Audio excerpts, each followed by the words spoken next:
What's going on, y'all? It's your boy back again, man without a clue. Hey, what's going on, guys? I just want to say sorry from the bottom of my heart. I haven't been uploading lately. I have a lot going on with work and personal issues and, you know, stuff like that. Adult stuff. But you know what? Everybody goes through that. It's life, especially what we got right now. It's a new status quo. We all dealing with it too. But let me tell you right now, everything's gonna be okay. No matter what you think you got going on, no matter how hard it is, we good. I got you. If I can sit here and do YouTube videos and be alright, so can you guys, alright? And don't worry about it. That's why I'm here to help you. And I'm gonna help you with my first retro review.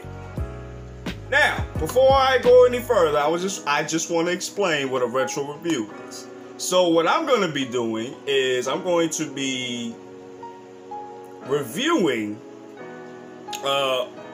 old animation shows that I have watched since I was a kid up until recently.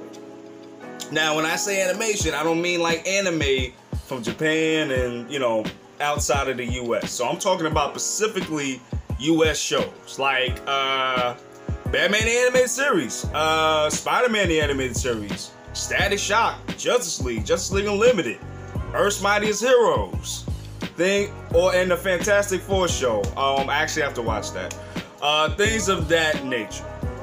However, I wanted to try to do from the 90s and work my way up. However, since I just started watching Avatar recently, I decided I was going to do that first. And then probably jump back to Batman the Animated Series and work my way down. And the reason I'm doing that is because, again, I'm watching Batman the Animated Series, but I'm not finished with it yet. So I have to watch the rest of season 2 and then the new animated adventures. And I just want to say thank you guys for all the love and support I've been getting so far. I've been seeing the subscribe count go up. I really do appreciate that, guys. Let's get it up to 100 by the end of the year. Let's get it. I know we can do it. Let's end 2020 strong. All right? And please comment, like, share, and click on those bell notifications too, because when I drop that hot content like I'm doing now, you're going to be the first one to know. Okay, so these are how these retro reviews are going to go. So I tell you what I liked about it, I tell you what I didn't like about it, and then I give you my score at the end. So that's how we're going to do these retro reviews, okay? So let's get into it. For those of you that don't know, the Avatar The Last Airbender, Avatar The Last Airbender. For those of you that don't know, it's about a boy in the iceberg. He's found by he's found by two Water Tribe members who will help him defeat the Fire Lord, hopefully defeat the Fire Lord, by the time a certain event happens. And the Avatar's goal is to master all 4 elements and defeat the Fire Lord by the time that this event happens. So let me get into what I like. All right, so I haven't watched Avatar in years, right? The last time I watched it was when that season finale came, and I think that came in 2012 or 2013, somewhere along there, if I'm not mistaken. So I was young when it came out. And then, no, maybe 2008, I want to say, something like that. So I haven't watched it in a long time. So Netflix got the rights, seen it on Netflix. It's just as I remember. In actuality, it's better than when I watched it as a kid. So let me tell you what I liked and didn't like. I really love that this show always this show had a lot of world building to it. Like, as you progressed in the story, you got to learn about the new world. Like, it wasn't things just happening. Some things were, some things weren't. But there was certain things that were already established in the world, and you, as the viewer, were learning about it, but from people that already, seen it. Like, for example, they had a cross species of animals, like a platypus bear, for example.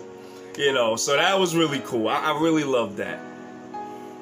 And I also loved that they had different, I love that they had real life philosophies for different teachings, such as Buddha, martial arts, things of that nature, and they mixed it with what they created and mixed it, and it worked so freaking well. Honestly, I just thought about this recently. The way they world build looks exactly like Star Wars. Most notably from the first episodes, which would be, if I'm not mistaken, which would be episodes 4, 5, and 6, which is A New Hope, Empire Strikes Back, and Return of the Jedi. And that's what this series reminds me of a lot.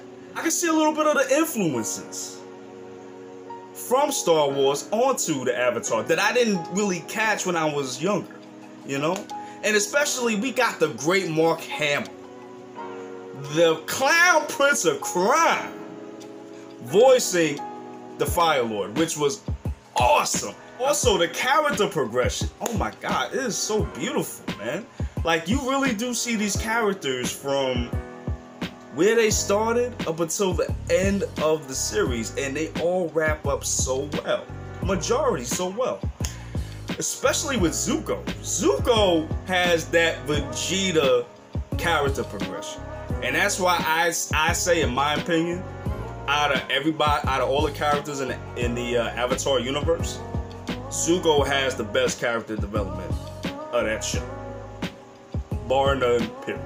What I also liked was there were some characters you never really got an explanation for, and you know what?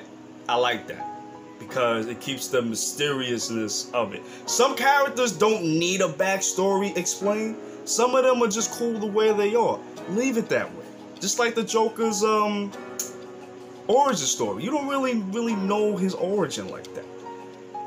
But that's what makes him so great, because you don't know where this demon, this evil came from. He could be one of the devil's avatars for all I know. Yeah. So we got like characters like Combustion Man. Combustion Man was mad cool. When he first strolled up, he ain't do no talking. He was just about that action. The voice acting is on point. Like, every character that's on that show fits the character that they play. You know what I mean? Especially Ozai. Ozai is one of the deadliest villain. He's one of them villains that you gotta take out. And he is voiced again by the great Mark Hamill. I also like the art and animation in this series. It is so beautiful and so epic. And you can see the animation got better as episodes went on and as seasons went on. Like just the way that just like the way when characters do their bending, you can see the martial art moves when they do it. And you see this different styles that they use for the elements. Like for fire, it's like, very choreographed and physical. It's very physical. So is the earthbending. But when you get to stances like air and water, they're more like a Tai Chi type of move, like go with the flow, which I really liked. I like that attention to detail, and I also like the attention to detail to like the trees moving, the trees that breathe. Like when the breeze hit the trees and you see the trees falling down. I mean the leaves falling down. That was so dope. Characters' facial expressions whenever they got angry or happy, Oh my gosh, you can just see the detail in those. Like, it's amazing. And I also like how they're different for the different tribes, for like fire, water, air, and Earth Nation. They had distinct characteristics to show you that they're different. Like for the water tribe, they had brown skin and they had blue eyes. For the fire nation, they had like kind of white skin, pale white skin, and they had like the fierce yellow eyes, you know, like kind of like fire. And I think for air nomads, they only had like brown eyes, if I'm not mistaken. And I think for Earth, they had green eyes for the most part. Again, if I'm not mistaken. So I love that. I just love this whole series as a whole. And the villains, oh my gosh, the villains were so awesome, especially Azula. Azula was one of those complex villains in the show. And I won't spoil a lot for her, but you in for a treat, man. You really in for a treat. And the score is awesome too. So, at the end of the day, again, in my opinion, Avatar: The Last Airbender is one of the greatest animation shows of all time because it's able to give you kiddie stuff and adult themes and put them together so well, and really gives you philosophical questions about life as well. It teaches you a lot. It teaches you some things, you know, and it's just a classic. And for my score, I'm going to give this a 10 out of 10. I don't usually give these out like that, and I try not to. This is a special show, and honestly, I don't think this show would have survived if it came out today. Like with most shows in the 90s and the early 2000s, they were ahead of its time, and the way kids shows are now, I don't think it would have survived if you put it out right now. I mean, if you put it on Netflix, it would have been cool. All right, fine. But if we talking about pre-Netflix, before it got onto like the PlayStation app, before it got into all the apps, I don't think it would have survived. Like if you put that on Cartoon Network or Nickelodeon now, it wouldn't survive.